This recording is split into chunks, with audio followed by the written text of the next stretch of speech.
2, 3. Testing 1, 2, 3. Okay, there we go. Okay. Wow. Why did it get bright all of a sudden with my camera? It's suddenly like brighter than normal. Anyway, I think I got the camera settings where I like. Anyways, hello guys. Welcome to a stream where I'm slightly overstimulated. But I'll mellow into it. We got a lot of stuff going on, like a lot of stuff. A lot of stuff. Versus is indeed back. And in a very big way. So, I was not able to stream yesterday, obviously. I was at a friend's birthday party. And I value my friends a little bit overworking on the weekends. But clearly, I still value the Versus Epic chat because here I am in the flesh. I had to be on here. I had to. And I'm glad I am. I only got one look at the extended trailer because they had D23 on in the in the background while we were at the party. So I've seen a bit of the trailer. I haven't gotten to look at it extensively, which is what we're going to be doing today. But I saw, just from looking at it, I was like, holy shit, there's a lot of stuff that is extraordinarily significant happening on screen right now. And I was like, oh, dang, this is actually really important. So, I am pretty pretty excited to take a look. So there are straight up are NPC models from 15 in that trailer, the Royal Guards or something. Also, those airships, there are some Versus slash 15S airships. Yeah. Some stuff is like, I don't even think it crosses the boundaries of legally distinct. It's like literally the fucking thing. It's like not even like, oh, we changed it up so it's not like actually the thing. No, it's just straight up actually the thing. Like, it actually is the thing. They did not change up the homework and make it different enough. But I think that's a good thing for me personally. I think that's awesome. You know, clearly I'm here for the Versus-ification of Kingdom Hearts. I'm turning down the brightness just a little bit on this thing, so I'm not so bright. Ah, right there. There we go. Getting my skin tone. What the fuck? Getting my skin tone to show up right on cameras and like lighting setups. I feel like it's always wrong. Anyways. I mean, I am light skinned, but I'm not glowing skin. You know what I'm saying? Anyways. Looks good, Blow. I swear. Yeah, I know. I know. This is just me as a content creator. I'm like super picky about all this stuff. I'm glad that you guys aren't as picky as I am. I'm the creator though, so I'm obsessive. But all that remains to be seen is how much of Versus 13 Nomura will be able to bring to the Quadratum sequences and the main story. It's bizarre how the game seems to mingle with even 15 assets. Makes you wonder if Yozora will see Noctis himself. So one of my favorite shots that even I kind of failed to like really emphasize in my many videos. Oh shit. What the fuck? I'm not trying to do that one. Hold on one sec. Here's how we'll do this.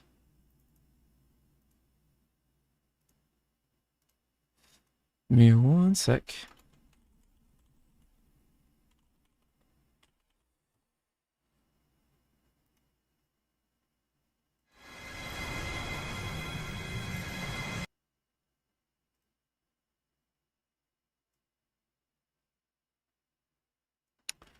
Ah, fuck, bro. I want the Yozora shit. I don't want... Do you have it? How could... Yes. So, even if we go back to this shot, do you guys ever think about how Nomura purposefully, like very purposefully, made it so that the crystal would be blue so that it would turn Yozora's white hair blue, and you would see Noctis in this frame, like so purposefully. Like he did this specifically so that you would see Noctis. He made the lighting blue so that it would transform the character into, let's just say, his true form. And this is something I've been thinking about a lot lately. Just how he highlighted that in such an interesting way.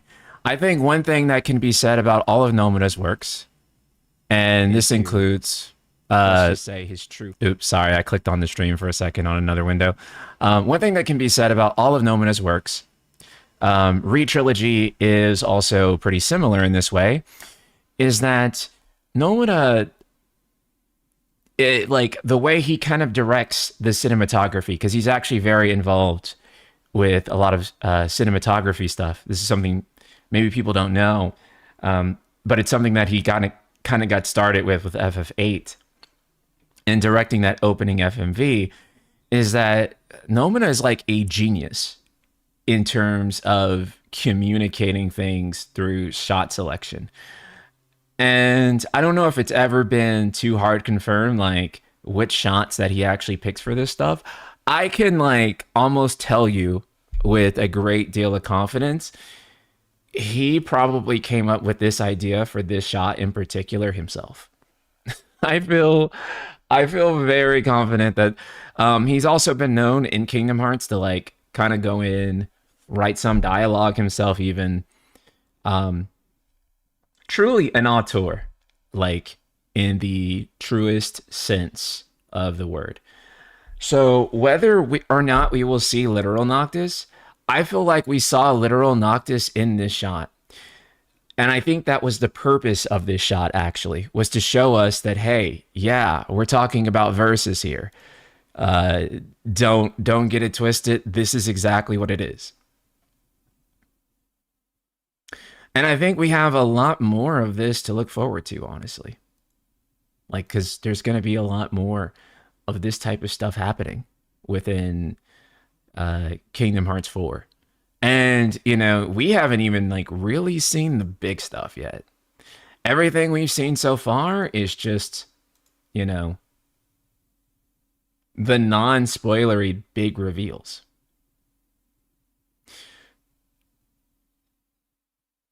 Nomura said yesterday how his creative process goes with the team. He winked at how often he has certain key ideas he has in his head, but wants to put in the game, and the team brings other ideas. Yeah.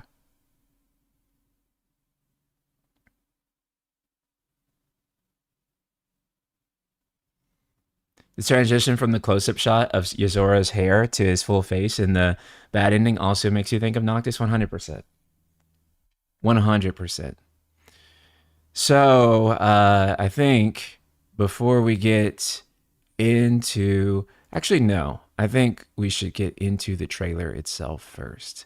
And then I will go through some of these things that I have pulled up. I think that's better. Bear Boy, what's good, my guy? He always wished to merge Versus into KH in some way. 100%. I think that the evidence has been stacking up. Have you seen those Crown Guard models? I have. I have. And I do want to talk about that. So first,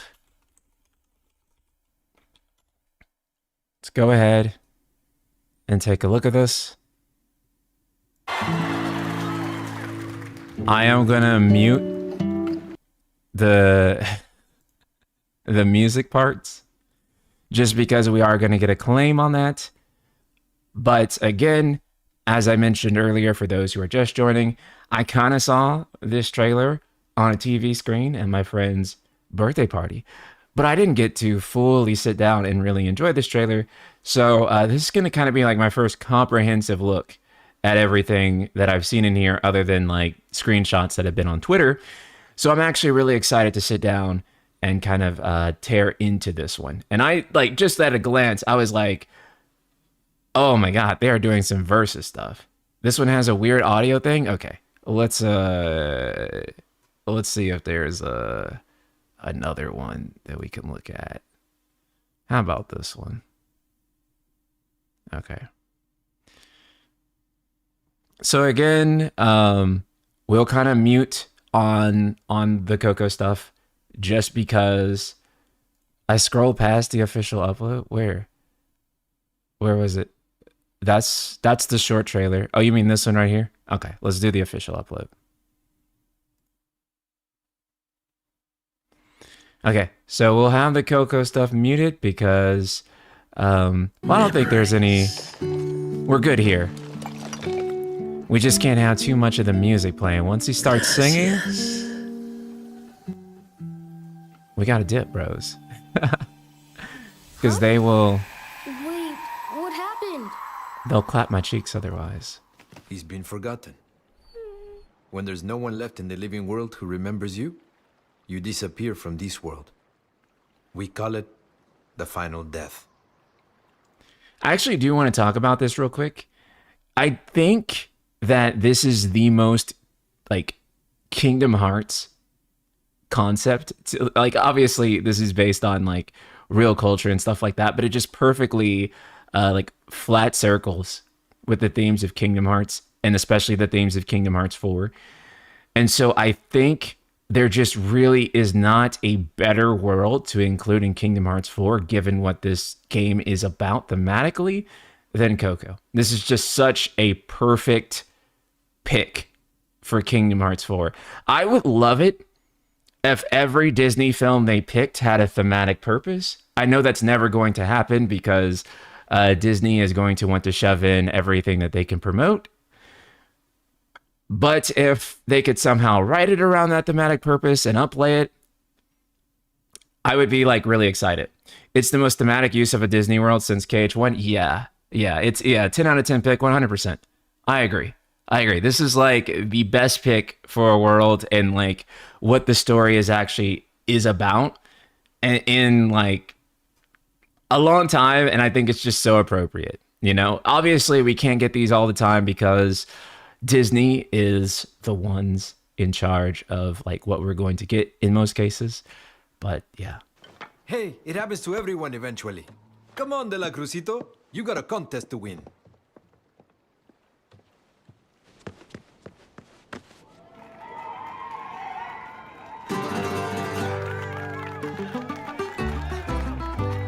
Oh, this is where we have to mute. And that's for obvious reasons. I've dealt with the content devil before, and he is not kind to me. So, but we've already seen this part. This isn't the special part of Heart of the Kingdom 4. And I think we can unmute here. This shot. I want to just like be normal about this trailer first and then like go into the details and the weeds of stuff. But you should recognize this shot. This is a recreation of a shot from Kingdom Hearts 1's opening. I got so excited when I saw this. I was just smiling from ear to ear. This is just so cool. This is like the shot to me. Again, what Nomura and his teams are able to communicate through their shot selection is always amazing. It never ceases to amaze me what kind of information they can convey with all of that. They're just so good at it. This is Quadratum. They're asking for Dandelion dispatch. A dark cloud has appeared near XIII-ification. Oh, bros. Okay. There's so much versus happening right now. It's actually crazy. Molly, behind you! Wow! Whoa! Welcome to the Plaza de la Cruz. And this is just so beautiful. It's one of the best looking Unreal Engine 5 games, I think.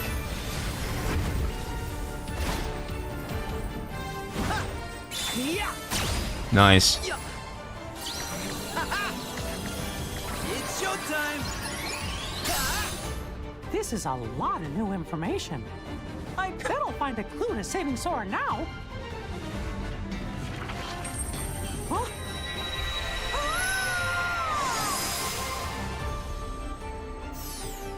And this is just so hype, right? Playing as Mickey in this way. We played as Mickey before, but never like this. Like, never has his gameplay been fleshed out like this. Above, is this where they always end up? But Sora isn't here. Wow. Is this the first time we've ever heard Hades say Sora? I feel like that's like the first time I've ever heard him say it like that. I don't know. Maybe I'm tripping. Anyways. And then this, playing as Donald and Goofy. And Goofy's gameplay looks like it has sauce too, like crazy sauce. What? Sora, is something wrong? What can you see? Sora! Hey! Whoa, whoa. And so this is also like really fascinating, right? Because Donald and Goofy are going to these worlds. So are they going to have playable sections in these worlds? After we finish the world, are Donald and Goofy going to then finish Like, are they going to then go through the worlds?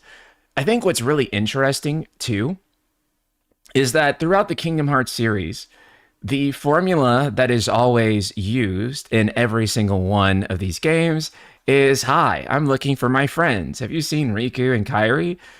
But now it's weird because it's Donald and Goofy going to different worlds, and they're like, have you seen our friend Sora? It's kind of a weird role reversal in that way, I feel. I wonder, too, if Sora will go to these worlds looking for Donald and Goofy or something like that. Like, will Sora be looking for somebody? I mean, obviously, he'll be looking for his way home. Back to Kairi, will he be looking for Kairi? I don't know, right? There's so many questions with this that could be asked.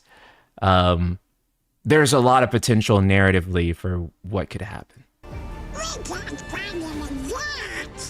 Whoa! Here's a surprise. You're looking. I'm sorry. The absolute brutal mog that Xehanort is like serving up here. It's just I wouldn't want to stand next to bro. I'm sorry. Bro, he's mogging so hard. Like it's powerful aura that just can't even be quantified. Looking pretty good for an old coot.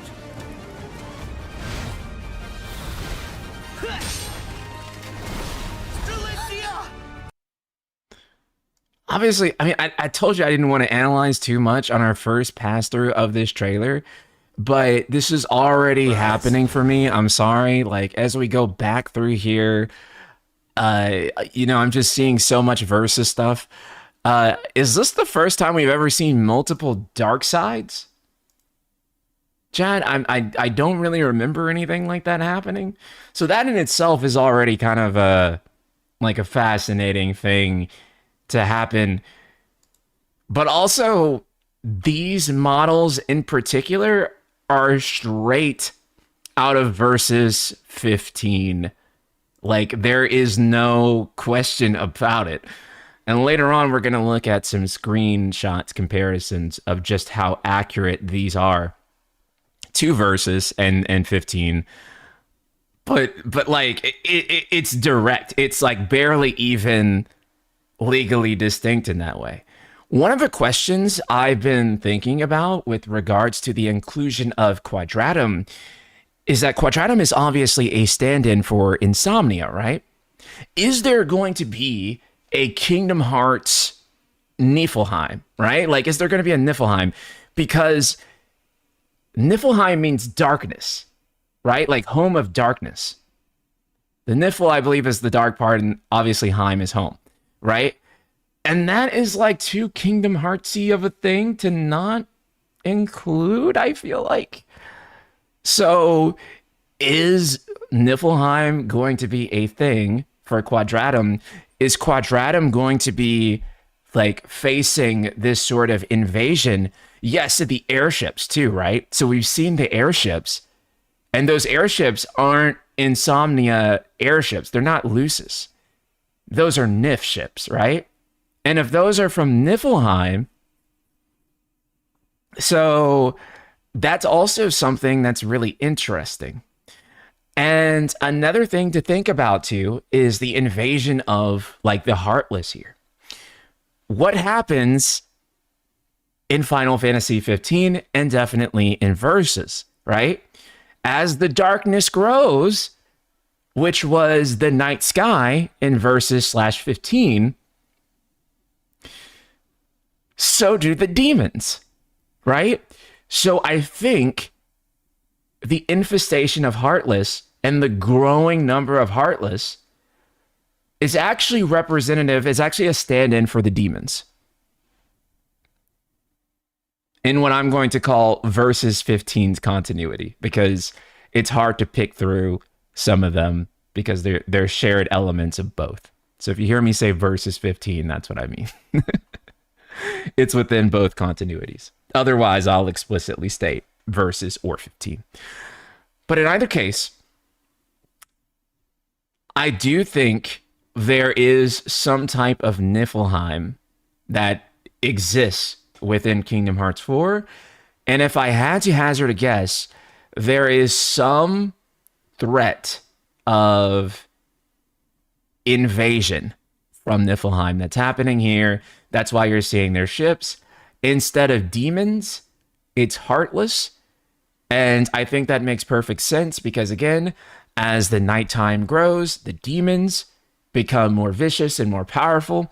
And also, you know, it's nighttime here. Now, we haven't seen every single shot take place at nighttime, but I'm willing to bet that as the darkness grows in Quadratum, that there are going to be more heartless. And it's going to be a strong parallel to the Versus 15 storyline, that there are more demons as the darkness grows, which, again, just an obvious connection when you really think about it. Let me unmute. Sigurd!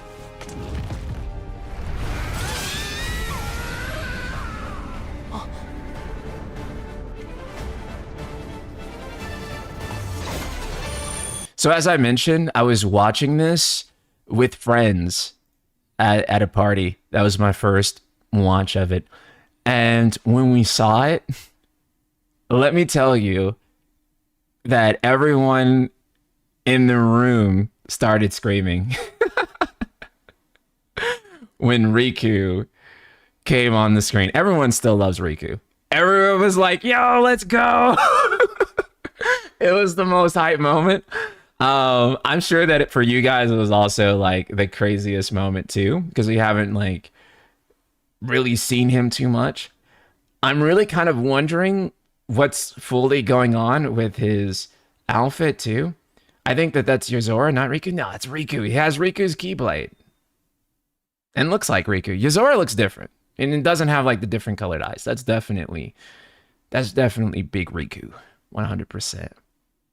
So everyone went crazy for this. He's still a super popular character. Yeah. And then obviously, wait. Sora, wake up and see. Wake up and see. He said, don't be sleeping on the Versus Epic, bros. Let's go. Riku is a better character than Sora, that's why. I mean, the thing is that and this is just like a common like shonen thing. Leanthus, thank you so much for the 5 gift memberships. I appreciate it. You're the best. Absolute homie. I think it's easier to really be to be a good character when the character is able to make mistakes. I'm not saying Sora is a bad character. Let me be clear. I'm just like trying to quickly explain like why I think Riku is so loved. Because Riku has quite literally a dark past, you're able to make a really compelling character arc in a way that a character that is wholly good in all ways doesn't necessarily, doesn't like get the complexity that like a character that's like always been good, always been, you know, a cheery sunshine boy, right? Like, and this is something true in real life, right? Like the best people, the most interesting people you know, have had a character development arc. Where they went through some shit and maybe they weren't always like the best person at every single point in their life, and they went through things and developed, and then when they come out good, it makes their goodness a decision, which makes them more interesting of a person. And that's what makes Riku probably the most compelling character in Kingdom Hearts, is because Riku did fuck up.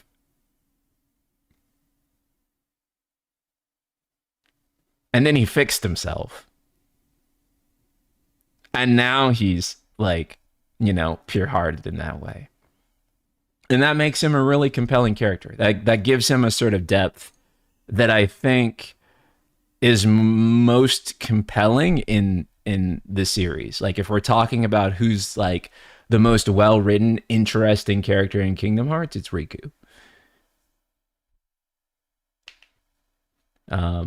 Just in every single way. Okay, let's go through the Versus-ification of KH4. So, shout out to some of the people that have collected these tweets for me. I really appreciate it. This is just an easy way for us to go through it. Okay. So, for starters here, the Crown's Guard, which you can see in Final Fantasy XV Kingsglaive. I mean, I don't know what to say. It's not even legally distinct. This would not hold up in court at all whatsoever. Like, this is the same thing. It's like, if you look at the contours of the armor, this is the same thing, bro. Like, it's not even changed. It's debatably the same model, even, maybe. Like, completely reused. Oh my god, Leanthos, goddamn. Goddamn. 10 gift subs too. Jesus, thank you so much. Thank you. 100 trillion. Goddamn. Twitch and YouTube. You are my goat.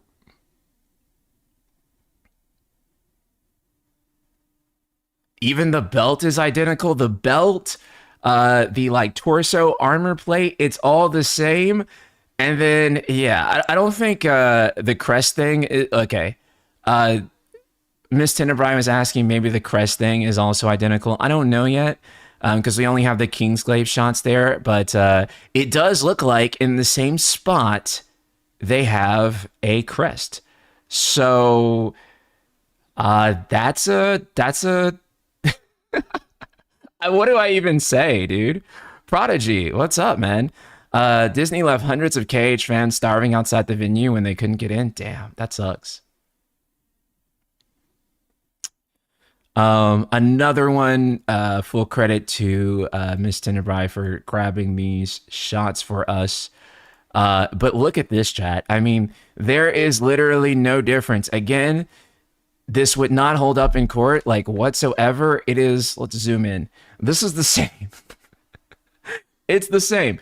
Now, again, it's really important to note that in the Versus 15 continuity, these are Niflheim ships. They're not Insomnia ships. So this, again, lends credence to the idea that there is some type of Niflheim, home of darkness, in Kingdom Hearts 4.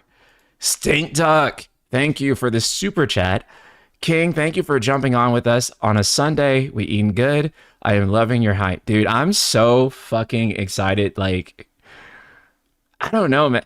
I obviously I've always wanted Versus. Obviously, I love Kingdom Hearts. And but for like the two things to happen together in one place, for this to basically be a Final Fantasy game and a Kingdom Hearts game, I mean, I'm just like over the moon. Squall UA, thank you so much for the tier 1. I just saw that as well. All we're missing is a flying car. Okay, so big brain theory here. I'm not willing to die on this hill, but I am saying it's a possibility. Hear me out. What if, instead of a gummy ship in Kingdom Hearts 4, we drive the Regalia to different worlds? I'll let you sit on that for a second.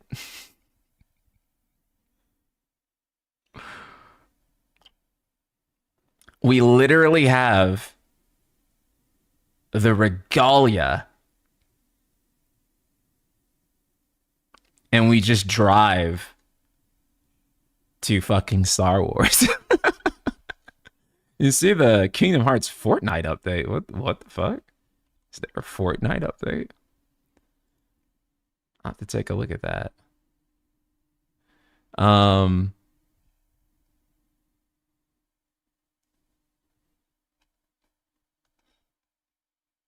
Just checking to make sure if there is anything.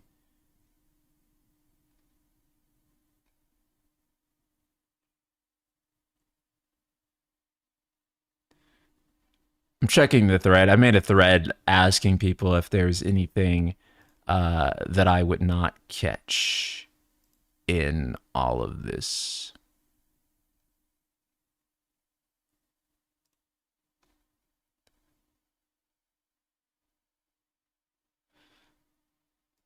Okay.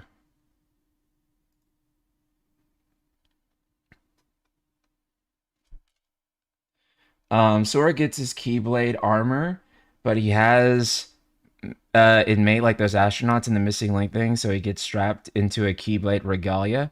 Oh, that would be interesting. That would be super interesting.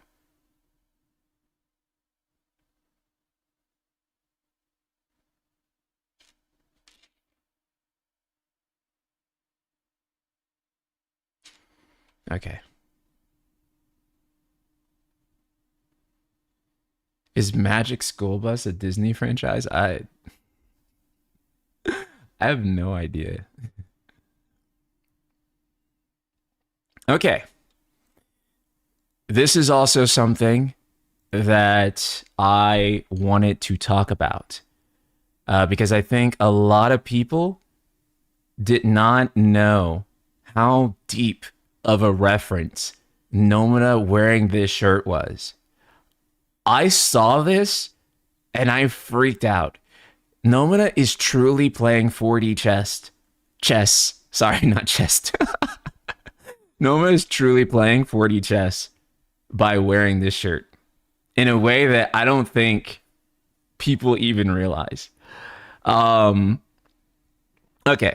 In Neo Twiwi, Neo the World Ends With You, there is a shop, Black Honey Chili Cookie. Nomura steps out wearing this shirt. And it's easy to think on a surface level, oh, that's just a World Ends With You reference. But no, it actually goes much further than that. Let me see if I can pull it up.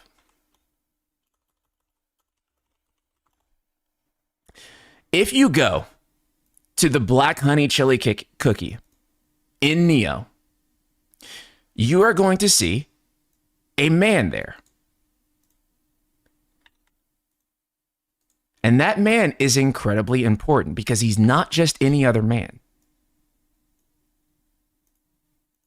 It's this guy.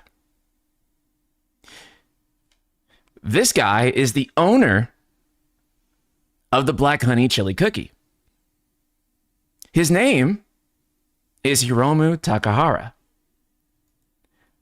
Do you guys have any idea who Hiromu Takahara is? I hate this. Sometimes my keyboard stops working and I have to unplug it.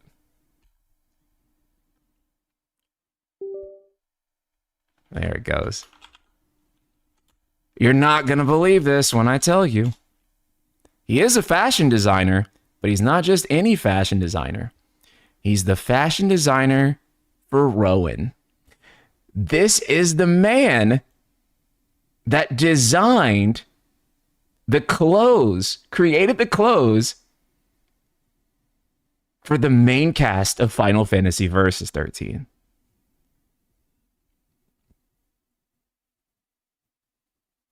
And so, Nomura shows up with a Black Honey Chili Cookie shirt on. So not only is this a reference to Neo, but the Neo reference is a reference to Versus XIII. Which is to say, all roads lead back to Versus XIII.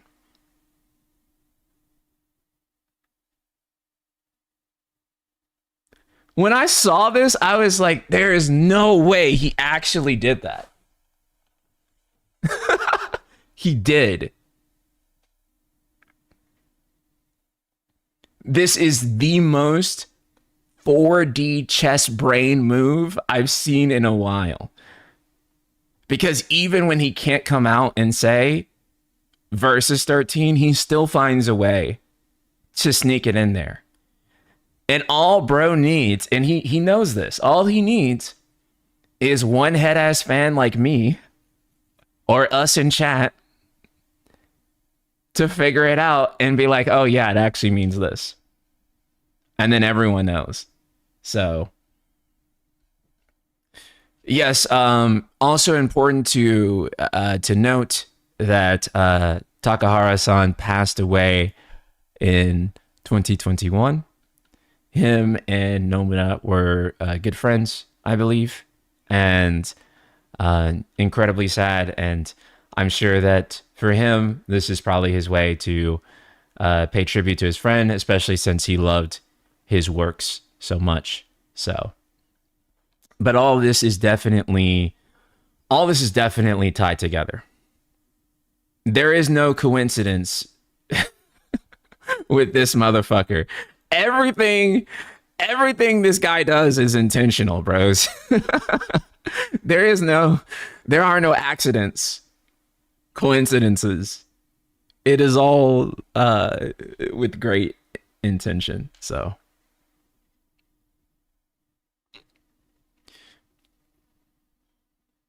Nomura is literally saying to Square that Versus will come back with or without your permission. Damn, what a great find. I know. It's literally his way of saying that I'm going to make this happen. And like, you can help or you cannot, but I'm going to put it in every single project and remind you that you canceled this. And every single time, you're going to see these fans go completely crazy and demand like, hey, why did you do that to him? Why did you cancel his project? Why did you not let him release a game that he had spent 7 years of his life working on until you took him off of it? Like, I do think by the time it's all said and done, history is going to very much vindicate Nomura and his work on Versus and everything. So, yeah.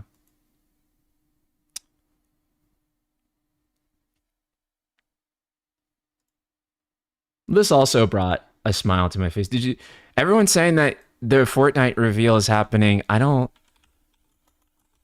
didn't see that.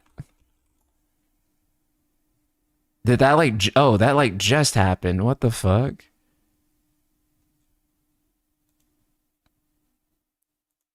Oh, dang. Okay, we'll take a look at that next.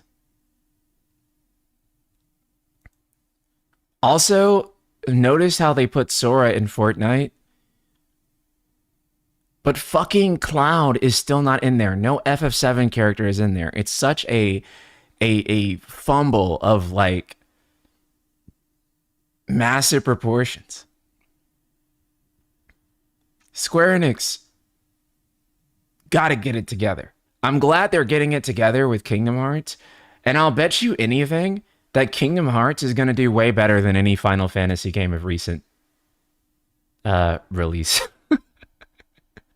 I guarantee you. It is going to do way bigger numbers than any FF. I do think that KH4 should include Final Fantasy characters, and not even for the same reasons anymore, right? It used to be like, oh, they should include Final Fantasy characters because that's part of what Kingdom Hearts was originally. But now it's like, dude, they need to include Final Fantasy characters because Final Fantasy's dying out here, bro. Kingdom Hearts is still going strong. Like, you need to put FF characters in here to help out FF. And it's so funny too, because when Kingdom Hearts started, they put the Final Fantasy characters in there to popularize Kingdom Hearts, right? So that their existing Squaresoft audience would go and buy KH. Now they need to put the Final Fantasy characters in there to remind people that FF is still around and is still a cool series for them to go and check out. Cage doesn't have a split fan base. I don't know if I would say that, because there are definitely people that haven't really liked Post 2 games. I like the Post 2 games, but I don't know, like, I don't think I would put any of them necessarily in the same tier as 1 and 2. Because I think 1 and 2 are just, like, kind of sublime in, like, a way that is very difficult to recapture. And I also think, too, that when they transition teams, obviously, this discussion is old, but, you know, obviously the gameplay feel changed quite a lot. And so there's definitely a dividing line. But obviously, Kingdom Hearts hasn't done that 200 different times, right? Like, Kingdom Hearts doesn't have the problems of purists.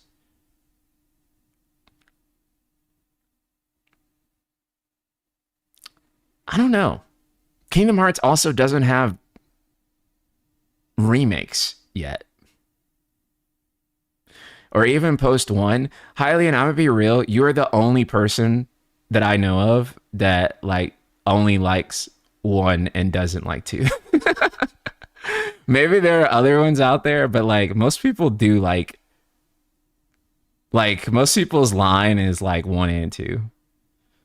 So, not to call you out, but most people I know do at least like 1 and 2.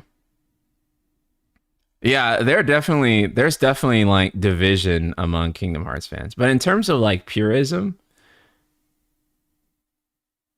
I mean, if you remake Kingdom Hearts 1, that same dividing line will happen that you see for like 7R. Like, there'll be people who hate the remake and people who love the remake. So if you're saying that like it doesn't have like purists like 7R, that's because there hasn't been anything to make there be purists.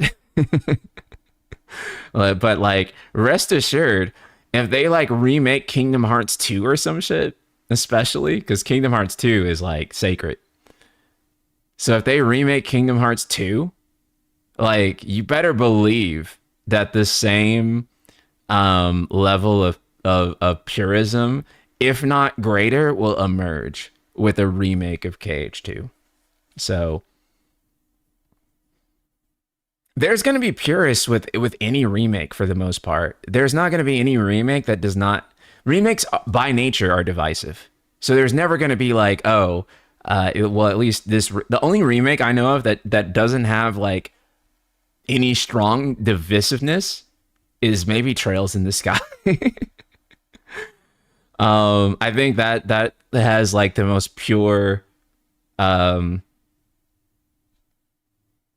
purest look at a non-divisive remake that actually did make pretty substantial gameplay and presentation changes. But yeah, and like the first Resident Evil remake, I think those are like, it's not a long list, right? The exceptions stand out very obvious.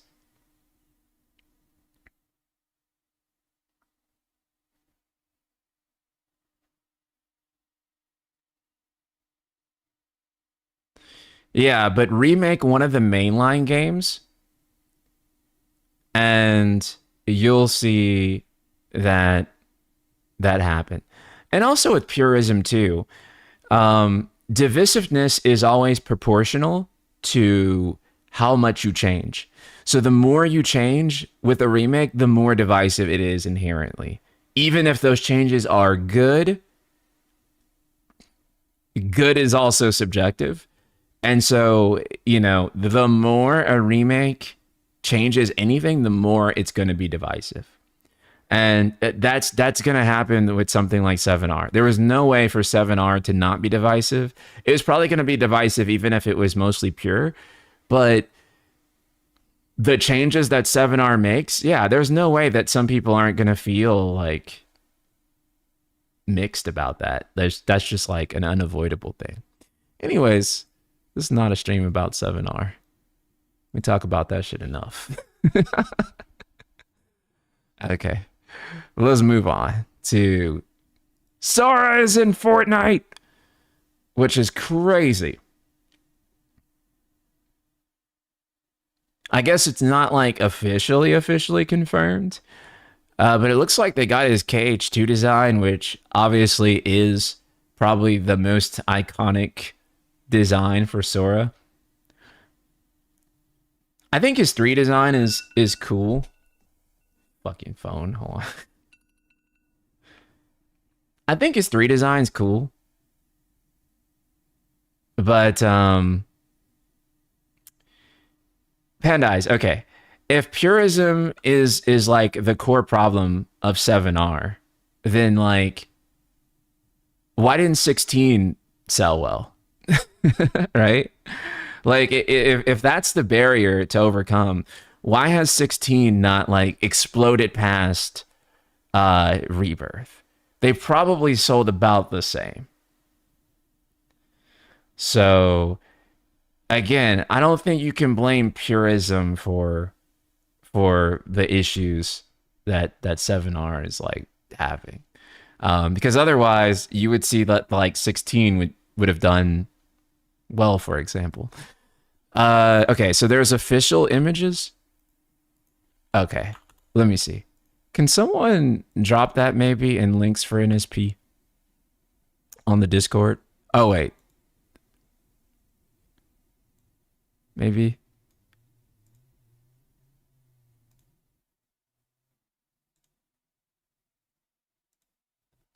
That looks really good.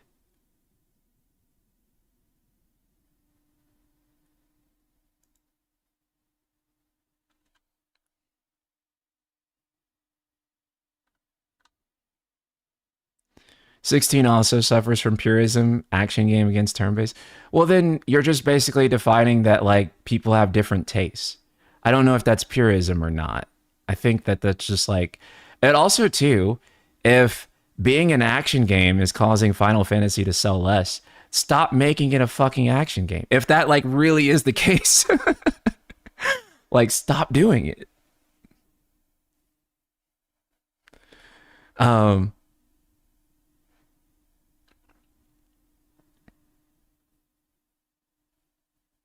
They changed the keychain. Holy fuck, you're right. What the fuck is that blob? That doesn't look like Mickey at all.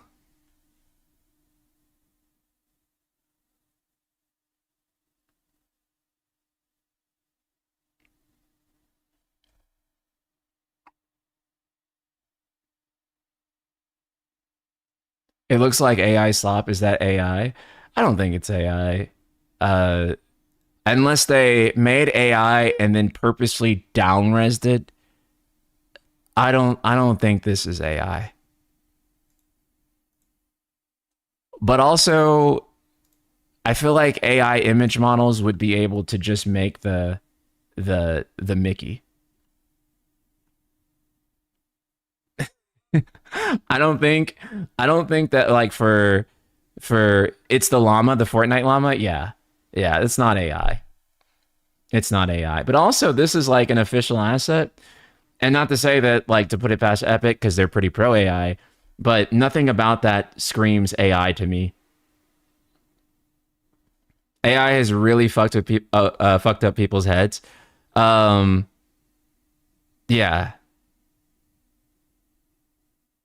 That's like it's gotten insane to the point of where people see any oddity in art. Honestly, nowadays, like that should tell you probably like a lot of flaws probably should tell you that a human made it, because most AI image models have actually gotten to the point now that you know that they're AI because it's too pristine. It's too perfect. People still act like this is like AI from like 2023, and like the way you know is that there are 6 fingers. That's the way most people talk about AI images now. And I'm like, have you guys seen like AI, like actual AI image in videos? Like if you've seen like what models are doing in 2026, you know that you can actually tell because it's too perfect. It's almost surreal how perfect the image is. It almost doesn't make sense how like pixel perfect and good like clarity the images are. It's not like yeah, they're almost so good that it looks fake. That's the way you tell nowadays. And not by like the playbook of like 2023 and 2024 where it generated a bunch of fucked up shit that looked weird, and it's like, oh, the joints don't make sense of the person, or oh, they have like a third arm, or any of that stuff. That stuff does not happen anymore. But yeah, AI art can also have inconsistencies that a human artist would never make right. Yeah, the inconsistencies are like different, right?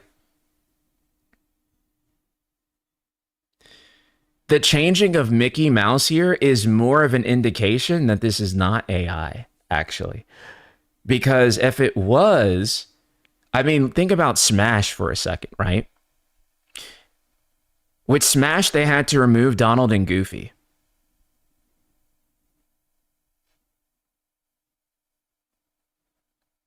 This is the same thing.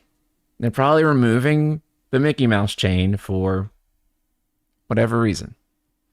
So, yeah, I don't think it's as,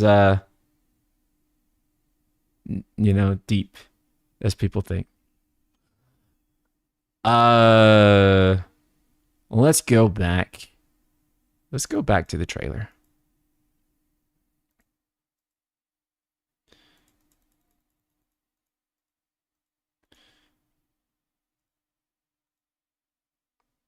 Just want to look at it in slow motion. Let's get past the Coco part.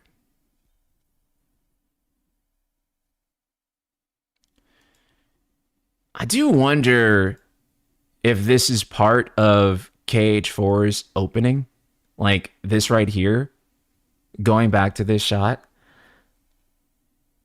I don't think this is Sora's real-time model. Like, when you actually look at this, I feel like this is CG. I feel like this is visual works. It's harder and harder to tell nowadays because the visual fidelity is so good in these games. But yeah, I think that this is actually CG. So this is actually like a look at the opening cinematic. And I agree that it is probably happening at the end. And so we're looking at Sora here, and they're recreating that exact same reference to KH1.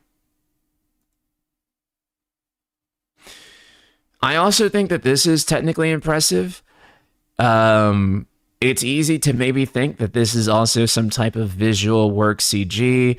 There are tricks to do something like this in real time, but this looks incredible. And it is also, again, just definitely Insomnia coded in every single way.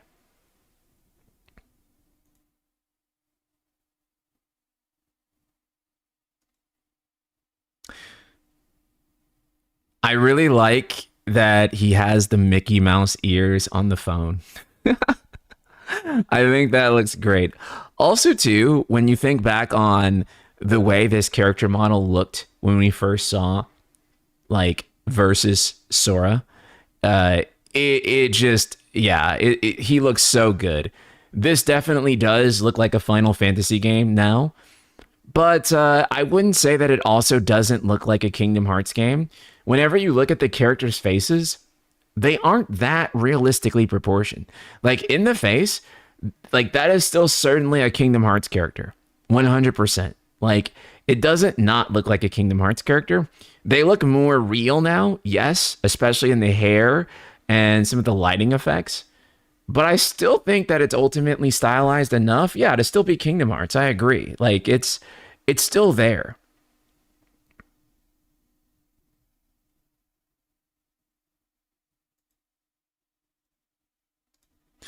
Also, too, yeah, he looks a lot more Noctis now. Has anyone else kind of noted? Maybe it's just me. Maybe I'm just tripping. His hair is less brown.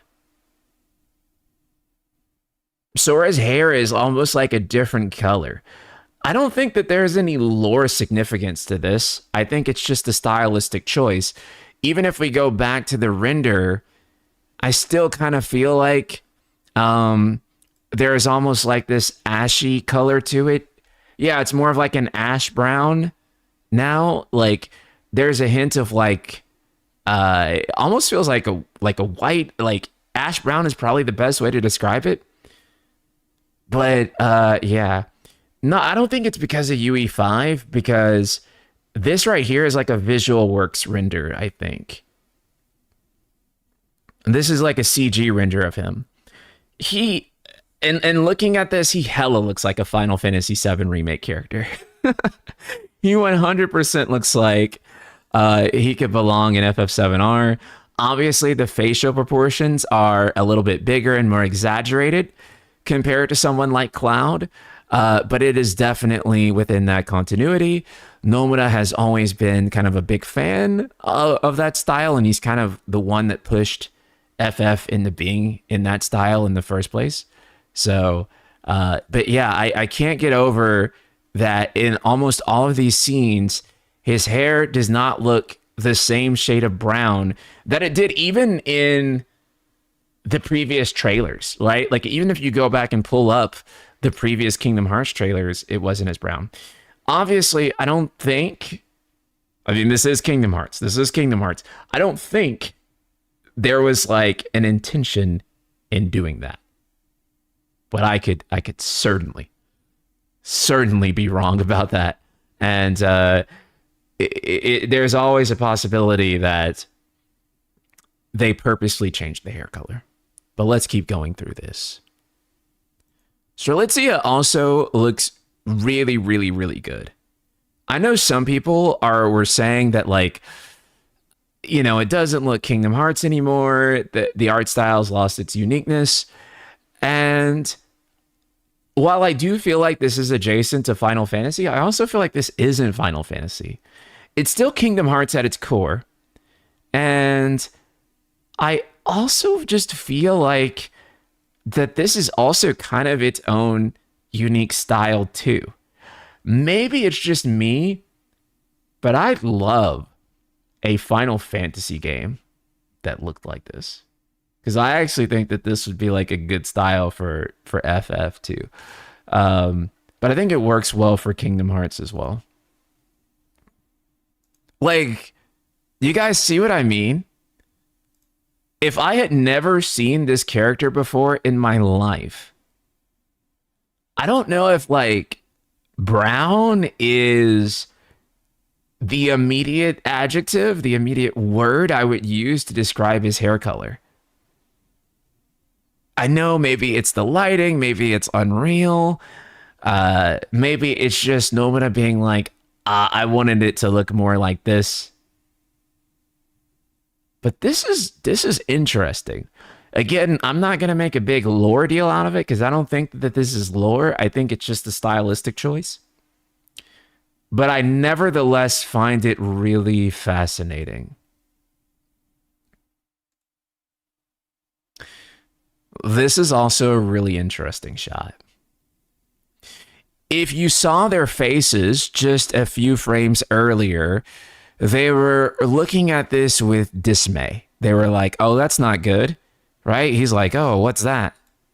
And they both look up and they see these Niflheim airships. Really fascinating. Again, as we discussed, not even legally distinct, bro. Would not hold up in court. It's a good thing that Square Enix owns both. Otherwise, they'd have to sue themselves. So this effect right here, does anyone recognize this? But this is also an insanely Versus thing to happen. I can't even explain why, but like that effect is also used in episode Arden when the old kings would like break free. Yeah, it's very crystally. It's very Final Fantasy. It is definitely just versus in like a way that I can't describe. Yeah, maybe reflect. It does have that, but it's also, I don't know. I don't know if it's like meant to. I think it's meant to be a Kingdom Heartsification of that versus concept, but like, and in some ways you may not even be able to detangle like those two things. But yeah, that looks like the tessellation effect from AC. I think that Nomura just loves like tessellations. He uses those patterns across his work pretty frequently. So, moving forward. One thing I've been trying to detangle with all of this is how much of this is all one scene. Like, I'm pretty sure that, especially during the daytime, this is part of the first scene that we see in the first trailer for the game, where like the first dark side, I assume the first dark side, appears in the middle of Quadratum and starts attacking. And so it's really interesting. This whole thing like looks like these kind of set pieces that we were supposed to see in Versus. That comes as no surprise. I really love that Sora is on a bus for some reason. It's just really hilarious to think about the guy who like flies around in the other games, like literally glides, and now he's like in a bus. You know, it's just kind of a funny thought. But anyways, him doing this, like saving this lady with her cat, I just think is so cool. He's on like his Spider-Man shit. I feel like this is just a cool moment for him. I really like what they're doing with him. I also like really like seeing him in this shot, because again, like when I look at him, especially from this angle, I feel like he looks like Sora. I know that sounds insane to say, but this is just a very Sora shot of him. Like, this is Sora Ara, like, if I can even say. I just really like the way that this frame looks. Yeah, like him being like this superhero. And maybe they're kind of building up to Marvel inclusion in all of this. I don't know. This is also like, what is going on here? Because this is like reality kind of bending and like what, like all these like polygons, like something is happening and like they're creating particles and then that emerges like the Heartless out of it. I don't know, dude. That's actually really weird. That's also a very Sora frame. Also kind of a very Cloud frame. You know, like this game in a lot of ways is like the flat circle between Kingdom Hearts and Final Fantasy. I know some people in the fandom wars try to separate Kingdom Hearts and Final Fantasy. But like, in my opinion, and I know that some people, this is like worst take ever, but Kingdom Hearts is a Final Fantasy in the way that Persona is still an SMT game to me. I'm sorry. Persona is SMT and Kingdom Hearts is like a type of Final Fantasy to me. Y'all can hate all y'all want, but it is.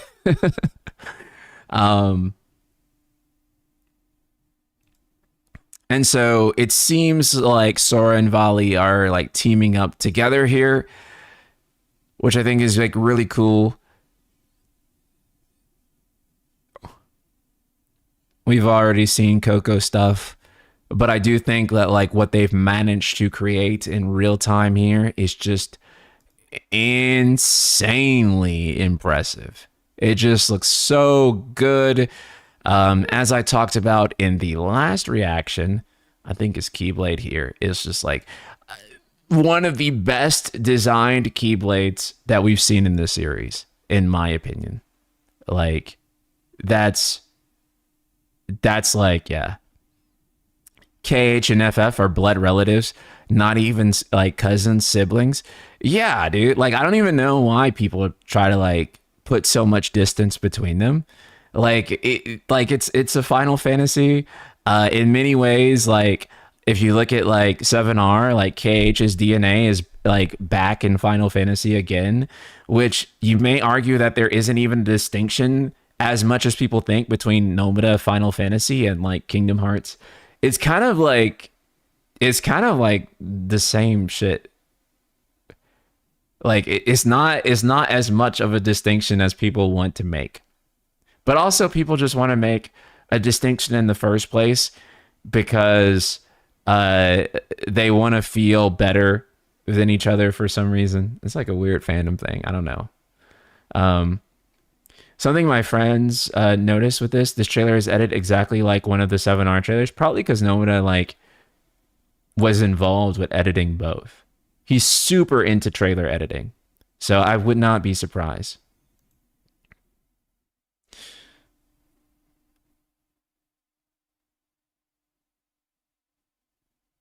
I don't think anything is too surprising about anything that we're seeing here, obviously. They've already had some stuff like that happening in Dream Drop Distance and KH3.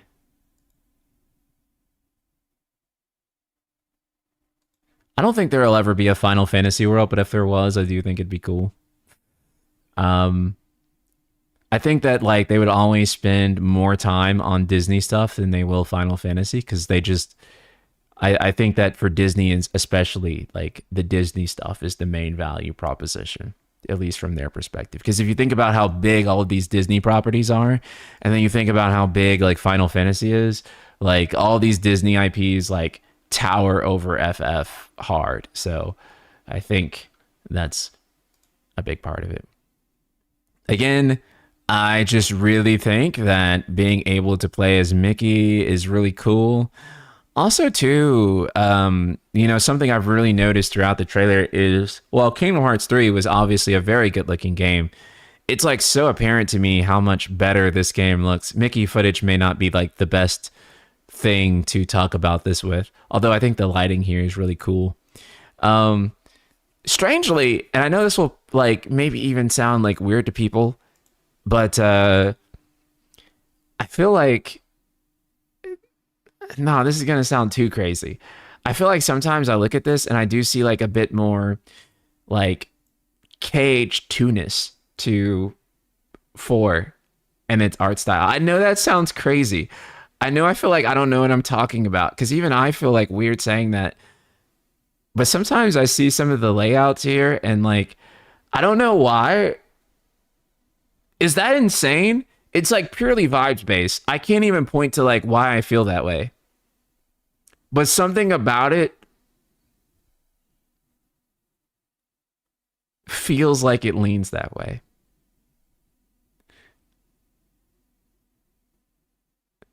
No, I felt it too, but I haven't said it. Okay, thank God. It's not just me. It's not just me. Okay, good. I can't even tell you why, like specifically. It's just like something about it. I don't know. I can't even like decipher why I feel that way.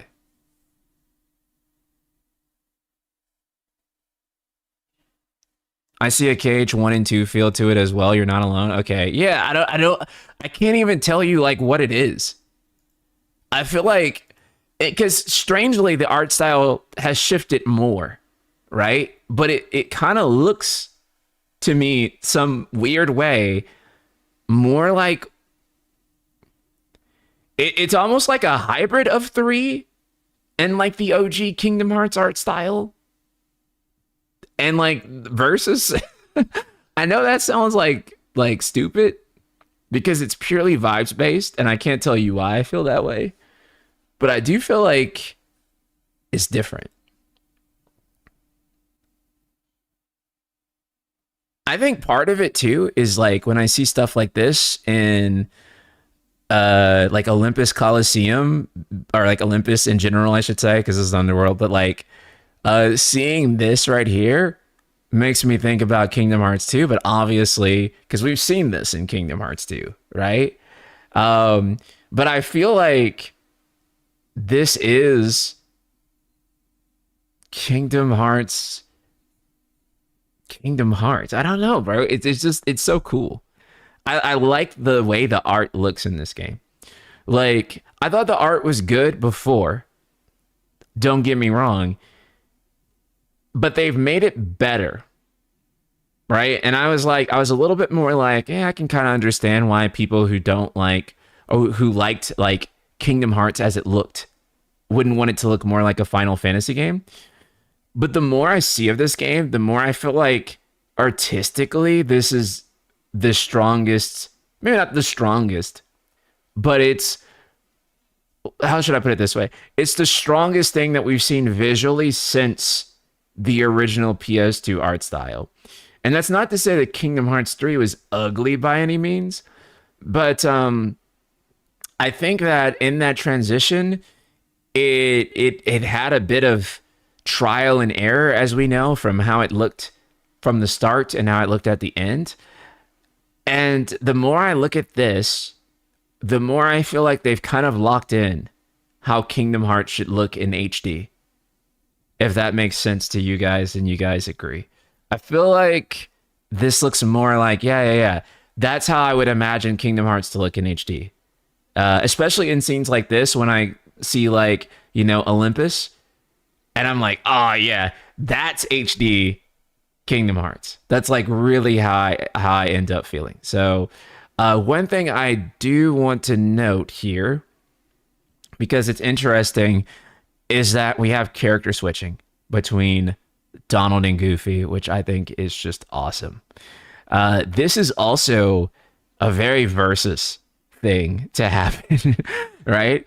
Because guess what else was a Kingdom Hearts like and also had character switching? Final Fantasy Versus XIII. So this is also kind of a Versus concept that is being brought in the Kingdom Hearts, and I think it's pretty cool. But this also raises a lot of questions on its own, because now we have to think, one, are Sora, Donald, and Goofy going to meet up at any point? And then at that point, are they going to be like party members in the traditional sense, right? Like, let's say mid-game or late game, you'll get access to Donald and Goofy again, and then it'll play out like, you know, Kingdom Hearts does normally. However, it'll have the twist that you're able to switch to Donald and Goofy as playable characters at any point, and they'll kind of be able to create the keynote of Versus 13, where you can have the character synergy between all the different characters. I think that would actually be really cool.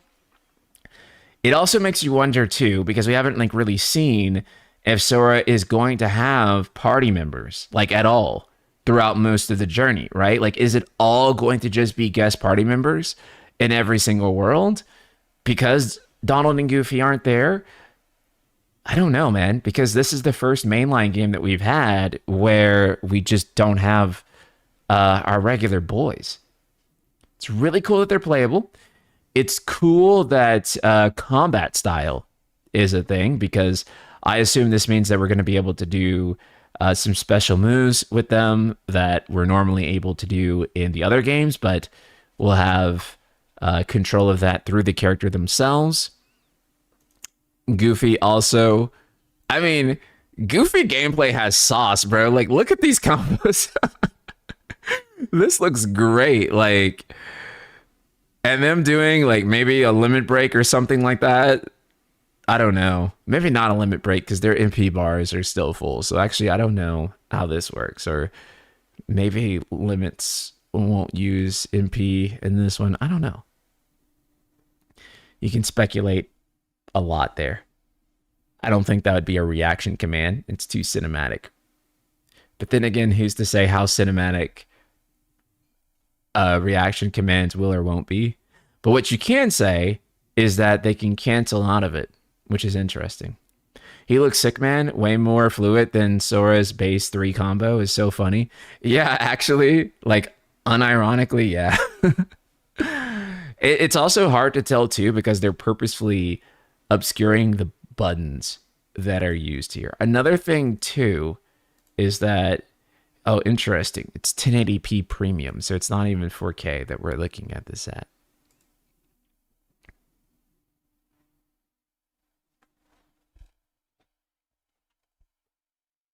What about Riku, party member playable? I don't know. Like, I think people have always wanted that. A game where, like, you have multiple Keyblade wielders together in a party for the entire game. But I don't know. Hope the cinematic elements are toned down from 3, honestly. They were too much in that game. They were. Like, sometimes it's like, I'm not even fighting, bro. It's just like, I press the button and then the cinematic thing happens and it's just like, let me actually do the fight. It was a bit too gimmicky. I think that Kingdom Hearts 3 had a bit of mechanical bloat in it to begin with because they wanted to include mechanics from every Kingdom Hearts to bring it all together into one place. But I think as a result, there was just like a little bit too much going on in all of the gameplay systems. And in the base game, it kind of didn't end up feeling all that cohesive, right? So I think that 4 being a little bit more focused is going to help 4 out a lot.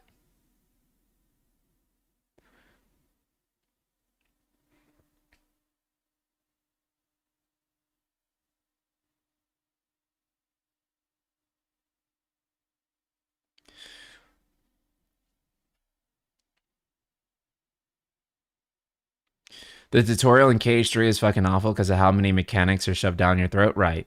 Well, because they wanted it to be the culmination of everything Kingdom Hearts, which is ambitious and really cool as a concept. But I think that, like, my impression when I first played it is I'm like, dang, this game got a lot of fucking shit going on. Whereas I think that, like, if you look back at games like 1 and 2, Birth by Sleep, etc., it didn't feel like there were that many mechanics. You know what I'm saying? Whereas in like 3, I felt like, yo, there's a lot of shit going on all at the same time. Obviously, you get used to it as you play the game. I'm not saying like skill issue, like I can't cope. I'm just saying that, like, obviously it was a lot of things. And then, like, when you had like all of the Keyblades having their own transformations too, mechanically there was a lot of stuff going on in Kingdom Hearts 3. So I would actually appreciate if Kingdom Hearts 4 was a bit more focused in its gameplay.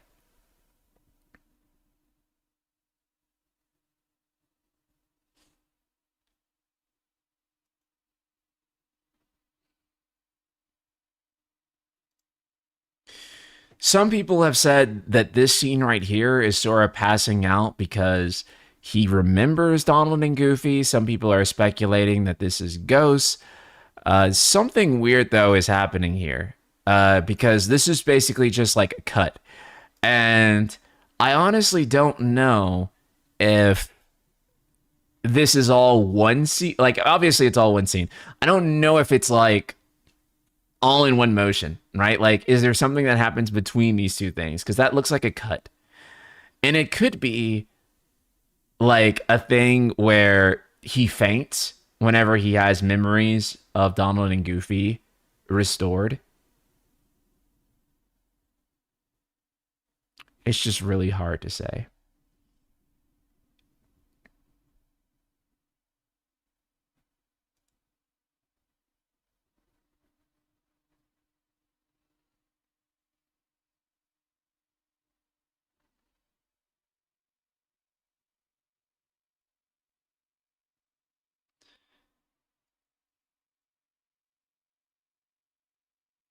Again, this scene right here is just so cool, bros.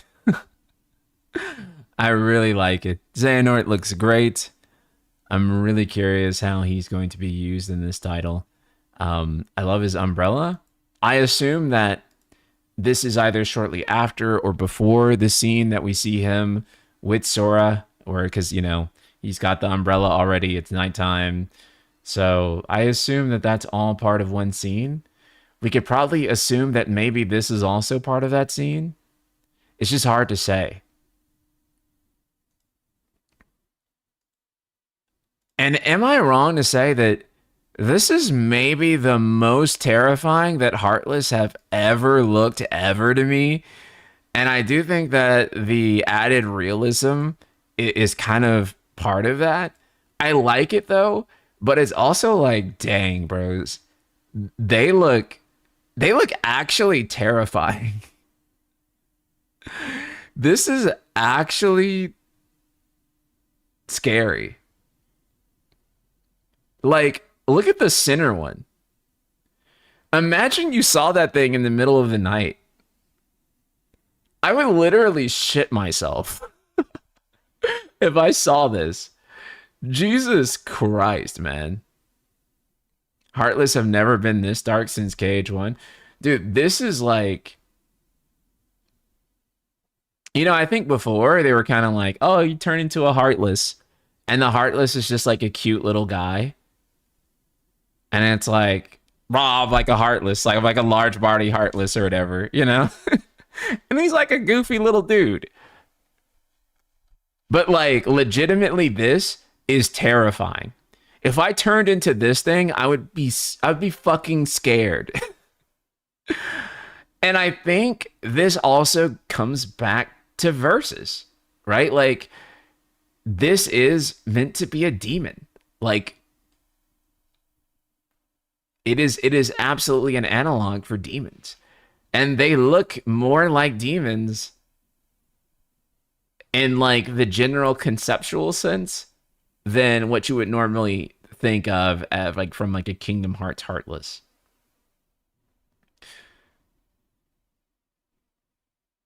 Looks like the Alpha Natiba from Stellar Blade. Yeah. Like, this is demonic looking.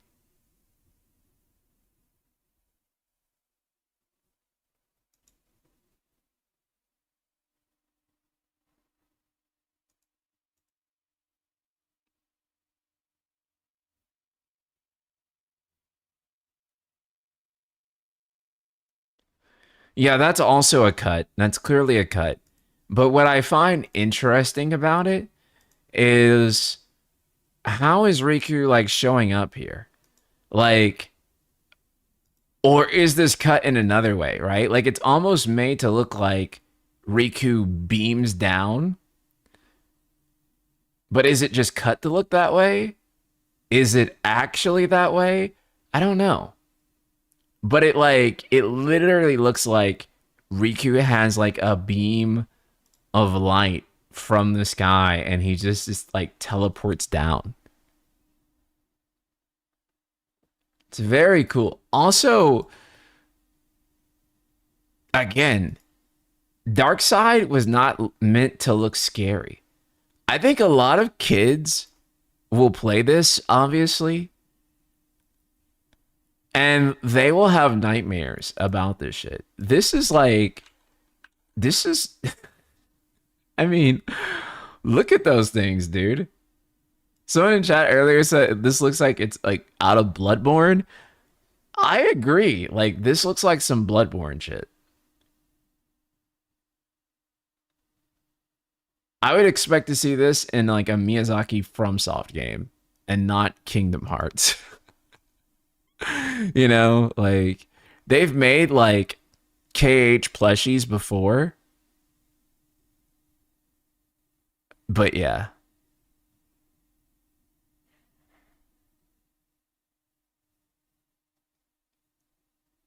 I don't think anyone would want a plushie of these guys.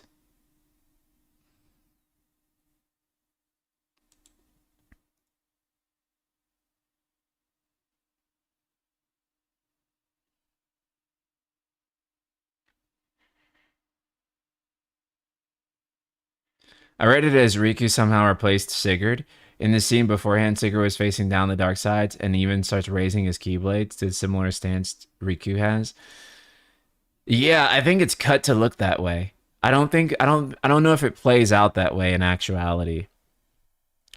I feel like maybe Sigurd is gonna fight them, and then he's gonna get like his butt kicked, and so is Sora, and then Riku is gonna show up, and then they're gonna fight together. Because the expression on Sigurd's face was almost like he was in over his head. You see? He looks fucking terrified. Look at right? So I think that Sigurd is going to try to fight them. And and he was going to get his butt handed, right? So I think what happens during this cut is actually like they like punch the living shit out of Sigurd, and he like goes flying. And Sora is also like knocked out. That's why he's like over here or something. And he's like, I can't beat him. And then Riku shows up, and then they tag team him, and they're able to take them down. Like, that would be my assumption.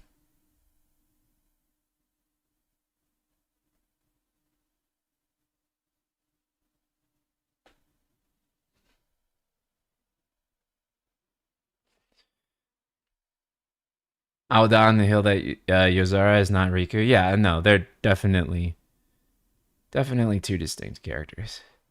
For sure.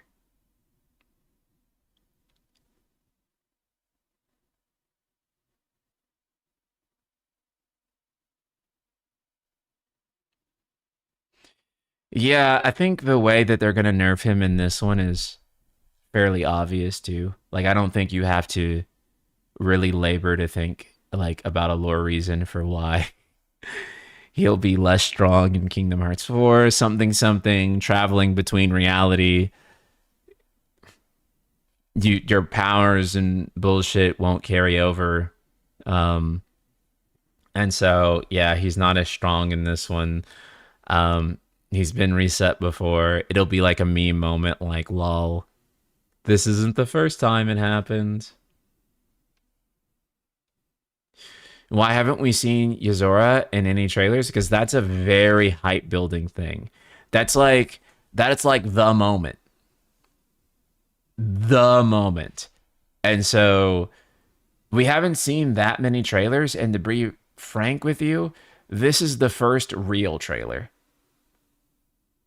Like, this is the first actual Kingdom Hearts 4 trailer. The reveal trailer and the previous trailer were nice teasers, but this was the actual trailer. Like, this is like the actual, like, here is what the game is gonna look and play like. I feel like everything else has just been like a tease up till this point.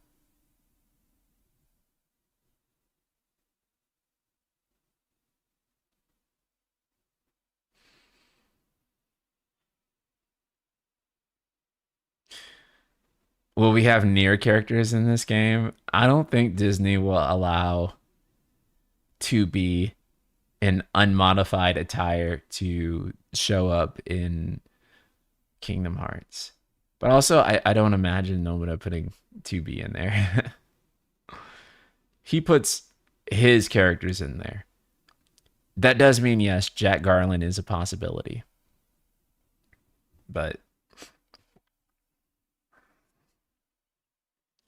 we don't have an actual trailer until there's an Utada Hikaru song played in the background. That's going to be such a crazy moment, because that's going to be the moment that Kingdom Hearts 4 becomes a real video game. And I'm so not prepared for that. But I'm really excited to see what she has going on for that, because she never misses. That being said, while I really liked Chikai from Kingdom Hearts 3, I wasn't as big of a fan of Face My Fears. I thought that one was okay. But Chikai was so much better than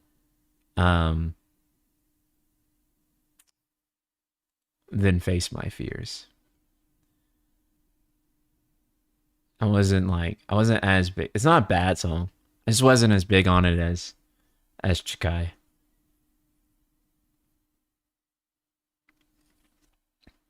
I'm glad they did 2 songs for that reason.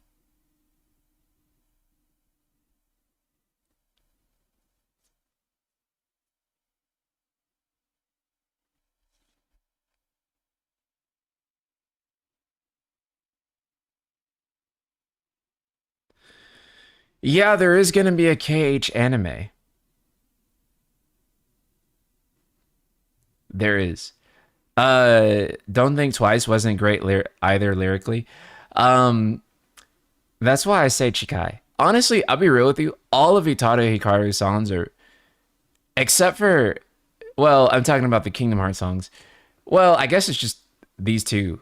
But I think that like Chikai and Hikari are better than Simple and Clean and Don't Think Twice, like lyrically speaking. But Sanctuary and Passion are equal. That's like level playing field. Both the English and Japanese versions of those lyrically are exceptional and fit the games well. Hikari is also a better theme for Kingdom Hearts than Simple and Clean is. Lyrically speaking, obviously, because musically they're the same song, but like lyrically speaking, I mean, well, first of all, Hikari is light, so that alone makes more sense. But then also too,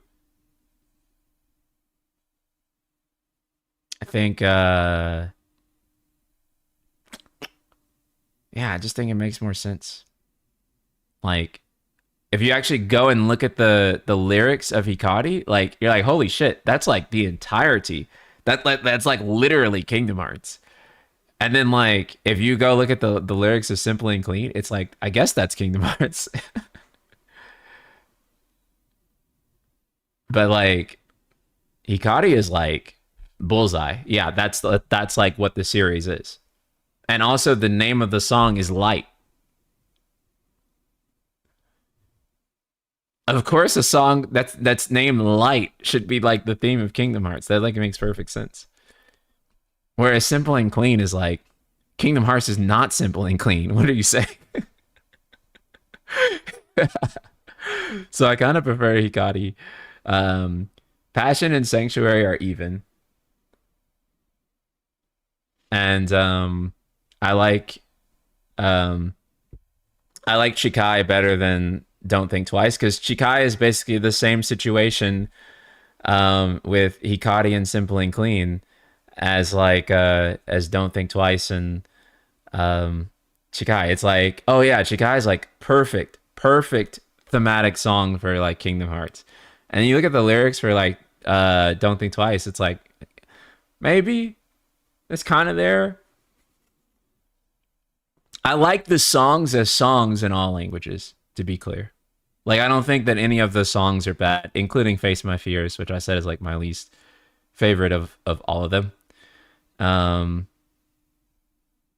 Yeah. But does that mean I have to beat your father to speed? That's actually what's so funny about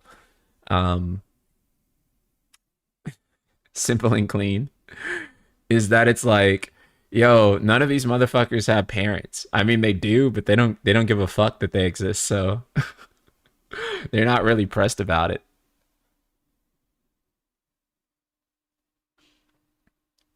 Do any of the KH Utada songs have any Versus 13 allusions? I don't think so. Well, I mean, maybe one might. The one from this game might. But like, as far as like the ones that we've seen, I don't think so.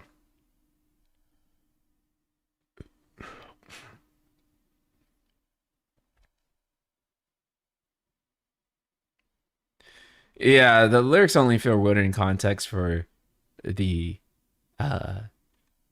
English ones. In Japanese, the songs always make perfect sense.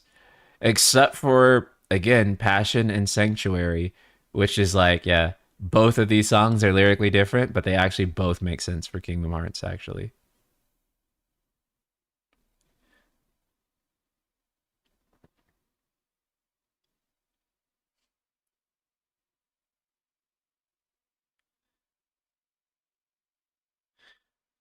That being said, if Sora's dad is ever to become a thing, this is actually the game to do it.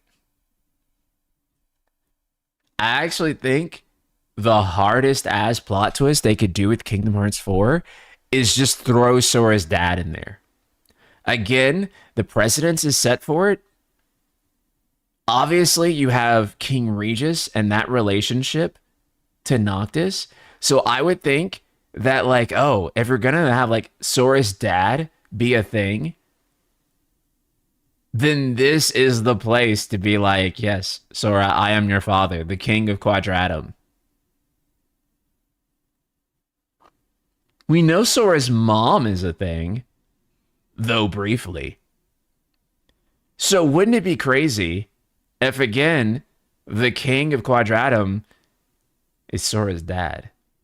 And there are already theories that people are saying where, what if Sora is originally from Quadratum, right? And so this just kind of adds on to that theory and says, hey, Sora is from Quadratum. And not only is he from Quadratum, here's his dad. He's the king.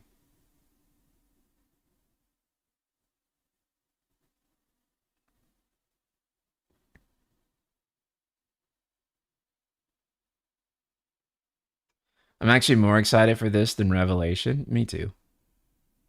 I'm really excited for Revelation, obviously, but like, if I genuinely had to like rank it, I'd probably go Cage for Resonance, Revelation. And again, it's not that there's not a slight on Revelation by any means. It's just to say that like I'm kind of just ready for new things now. Resonance is not technically new, but it's new to me. I didn't play Brave Exvius. So, but I'm still obviously very, very, very excited for Revelation. Sorry, I shook the camera.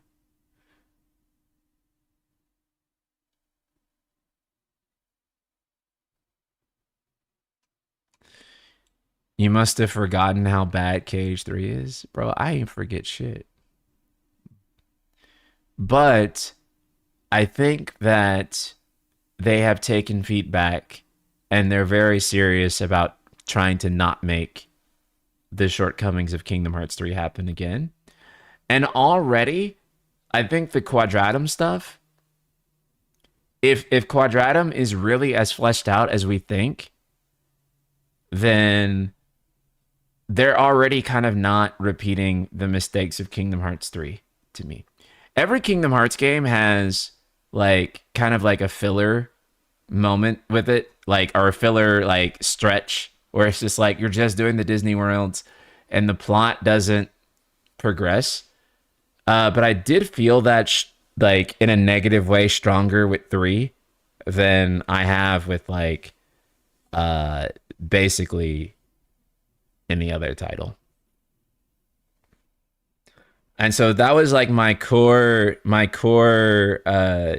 issue with 3's plot progression, was that like in a more pronounced way maybe than any other mainline Kingdom Hearts game, it was like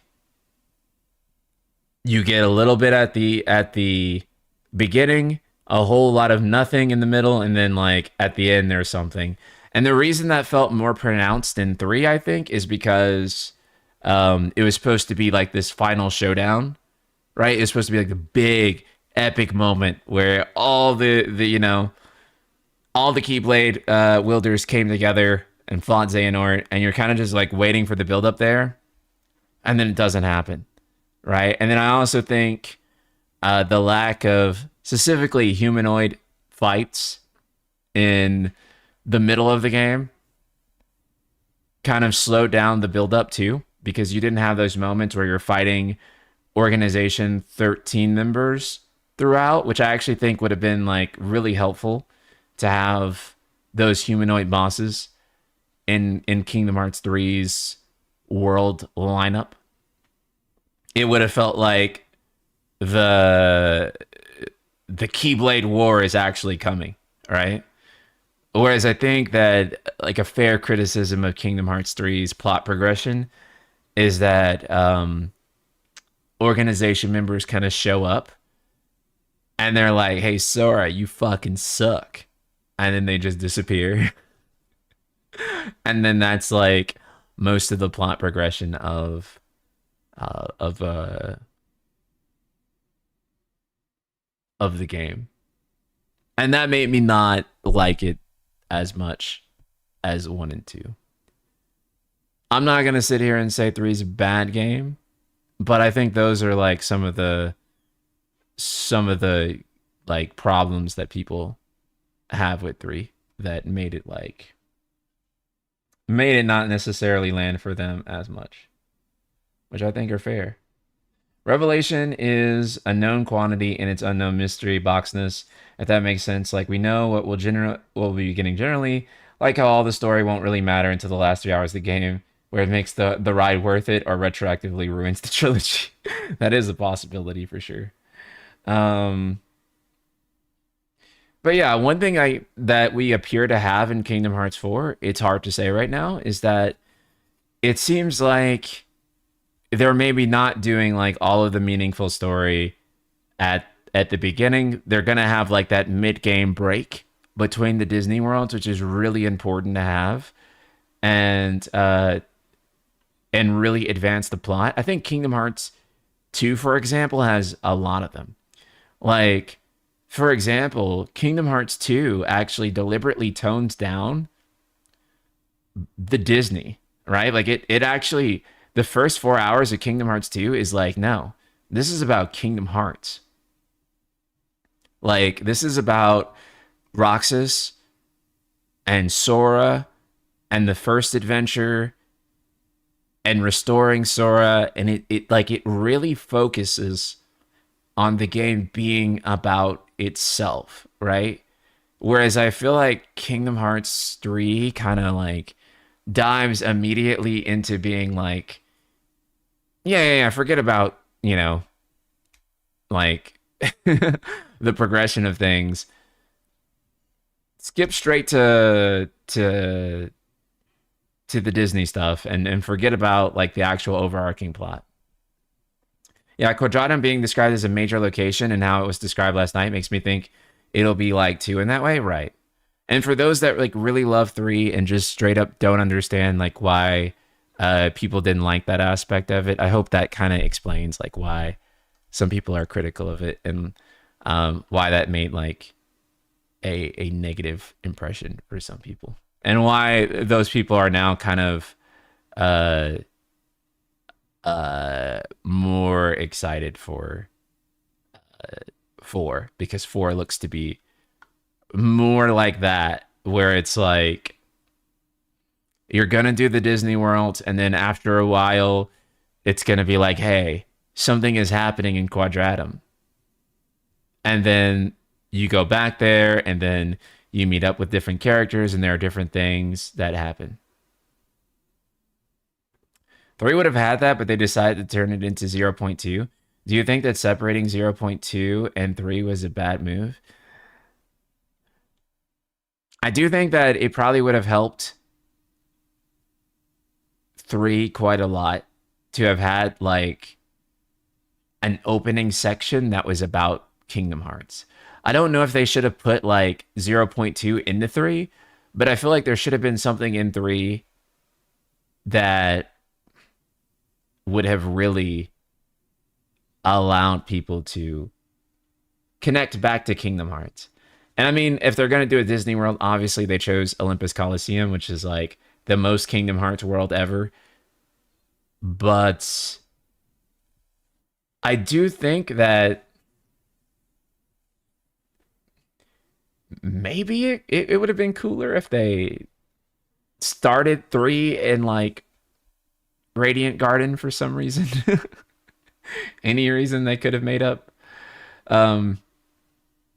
I can feel that KH4 unironically is going to be more standalone than 3, despite us having our reservations when seeing the Versus elements initially. Yeah.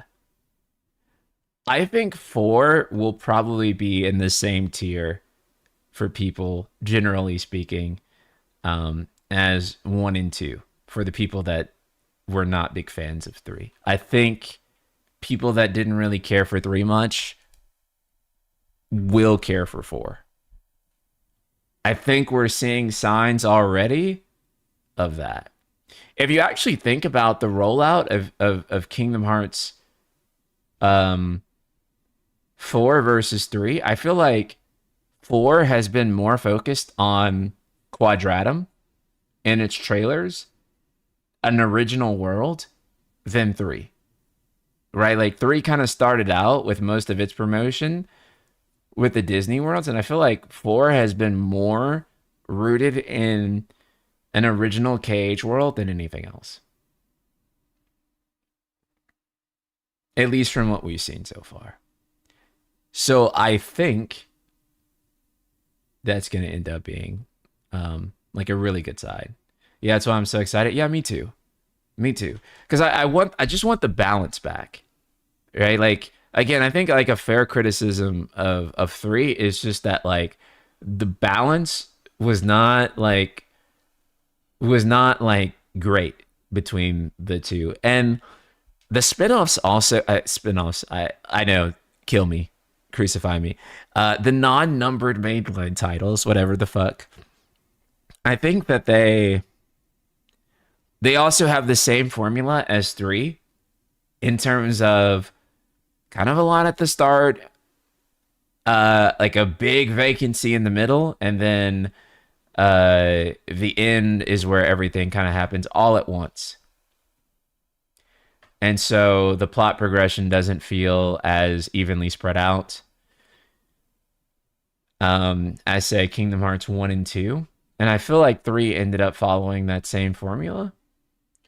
So my hope would be that 4 kind of goes back to this, right? I know, obviously, it'd be asking too much for there not to be like, for it to just be straight plot progression the whole last time. We're never going to get that. But I think that if they can at least strike the same balance as 1 and 2 with the way the plot progression happened, then I'd be really, really happy. Yeah, and I mean, Birth by Sleep also has like its moment too, where you get to meet back up in like Radiant Garden and stuff like that, which I think is a good moment. Actually, I'd probably say of the side games, Birth by Sleep has like the least egregious like plot flow. I think that Dream Drop Distance is the most. Dream Drop Distance's plot structure is bad. Like it's is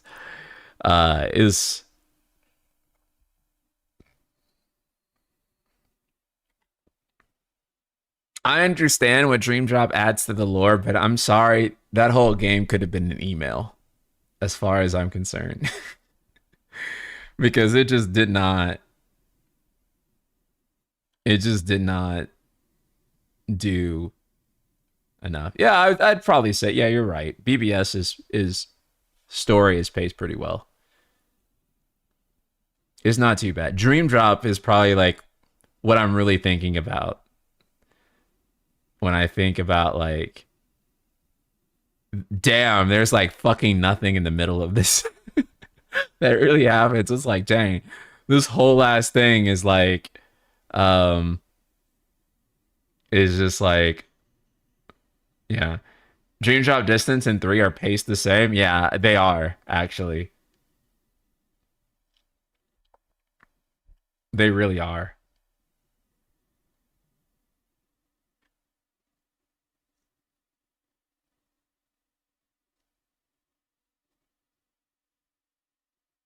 Yeah, Dream Drop is like, but at least 3 has like payoffs at the end of it, where it's like Dream Drop like, and there is a payoff, there are payoffs, but it's not like, you know what I'm saying? Like at least 3 like things happen, like of like real substance that we're still kind of talking about. Yeah.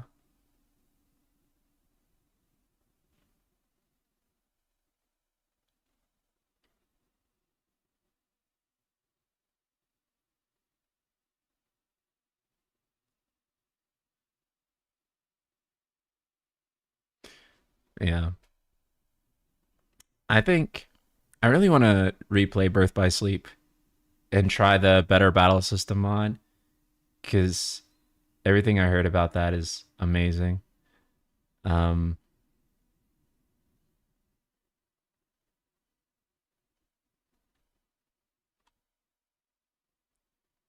after 2 stream, I think so.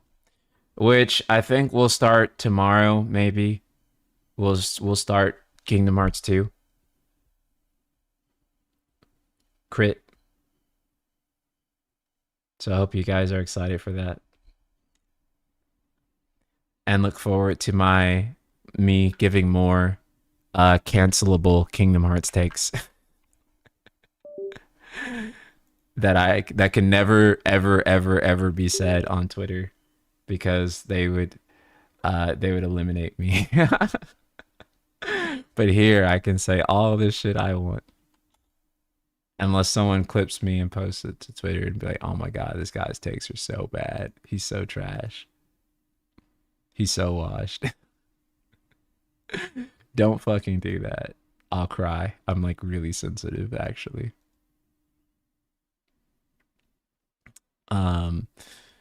But yeah, so we'll start Kingdom Hearts 2 Final Mix next stream. I'm really excited for it. Obviously we'll do Critical and it's going to be a hell of a time. Starbucks, thank you so much for the massive super chat. NSP, KH4 Versus is finally coming.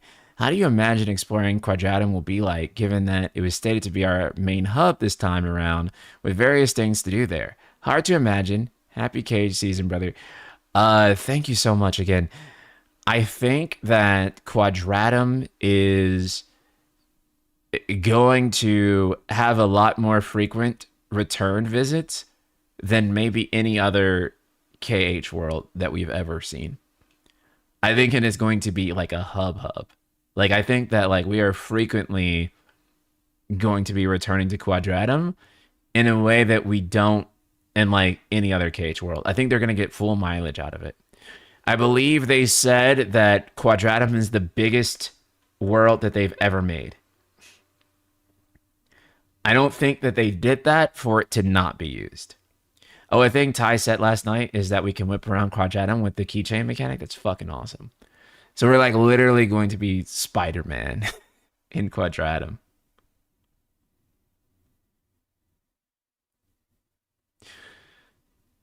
So I think that returning to Quadratum is going to be a lot more integral to KH4 than anything else we've ever seen.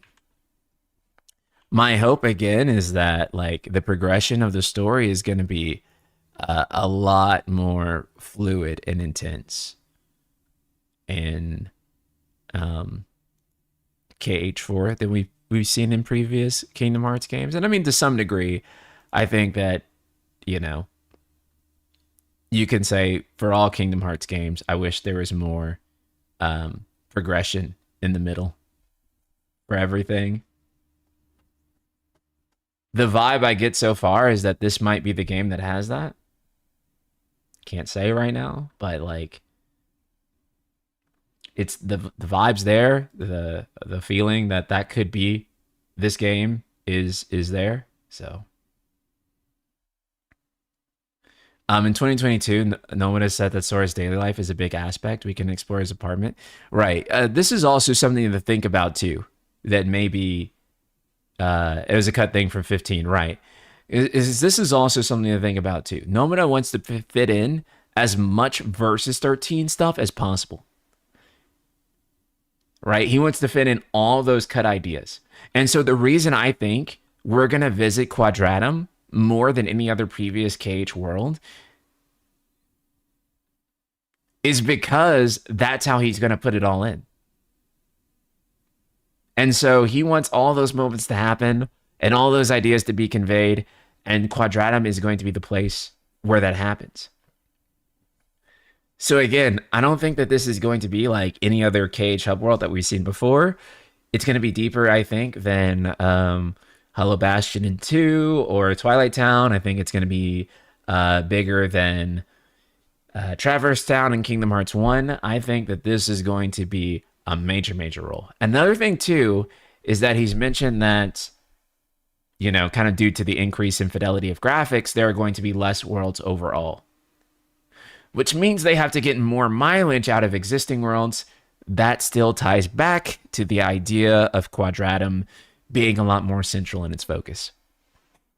So I think you can expect a crap ton of Quadratum. 100%. Okay. I think we're going to call it a stream. And we'll be back tomorrow on Monday with Heart of the Kingdom 2. I hope you guys are excited for that one. If you are on Twitch, we're going to raid Subtext. Giant Monkey Butt, I just saw your super chat. Thank you. Do you think FF characters will come back? Yes. If I actually had to make a bet, I think of all the post-2 Kingdom Hearts games, this is just a hunch, this will probably have the most.